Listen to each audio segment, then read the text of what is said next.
दोस्तों, कतर में होने वाले एक और फ्रॉड के बारे में आप लोगों के साथ में बात करने वाला हूं। यहां पर आप लोगों को एक कमेंट नजर आ रहा होगा। इसमें इस भाई का कहना है कि इस भाई का गांव वाला कतर में काम कर रहा है, तो कतर में काम करने वाले ने इसके साथ में कांटेक्ट किया और कहा कि मैं तुमको वीजा दूंगा। कतर में काम करने वाले आदमी ने वीजा के बदले में 1 लाख रुपया भी लिया और पैसा ट्रांसफर करने के लिए किसी दूसरे के अकाउंट यूज किया।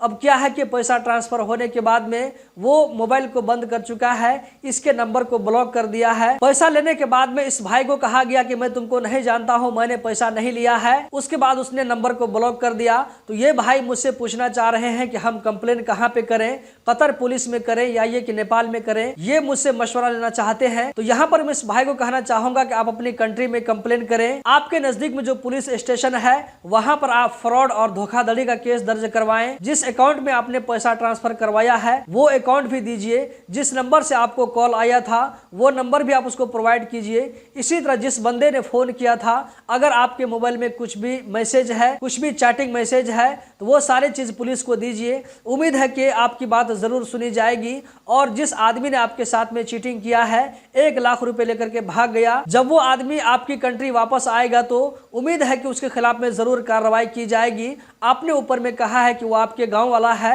तो आप उसको अच्छे से जानते होंगे। तो इसमें क्या है कि केस आराम से रजिस्टर हो जाएगा। आपके पास में जो भी सबूत है, सारा सबूत को आप अपने मोबाइल में सेव करके रखें। इसको आप प्रिंट निकाल करके रखें ताकि आपको ये वक्त पर काम दे सके। और जैसे ही वो आदमी वापस आता है तो उम्मीद है उसके खिलाफ में कार्रवाई की जाएगी और धोखाधड़ी का मुद्दा उसके खिलाफ लग सकता है। आपने कतर पुलिस में कंप्लेन के बारे में सजेशन मांगा है, तो यहाँ पर मैं आपको कहना चाहूंगा कि आप कतर पुलिस में कंप्लेन करके आपको कोई फायदा नहीं होगा, क्योंकि आपने जो लेन देन किया था वो लेन देन अपने मुल्क में किया था। अगर आपने ये काम कतर के अंदर में करवाया है तो फिर आप कतर के अंदर में कंप्लेन करवा सकते हैं। जिसके जरिए लेन देन हुआ है वो कंप्लेन करेगा, आप कंप्लेन नहीं कर सकते हैं। दोस्तों, उम्मीद करता हूं आप लोगों को वीडियो जरूर पसंद आई होगी। वीडियो को लाइक करके आगे जरूर शेयर करें। गल्फ एक्सपर्ट यूट्यूब चैनल के साथ में जुड़े रहें ताकि आप लोगों को इस तरह की मजीद जानकारी मिलती रहे। बहुत बहुत शुक्रिया।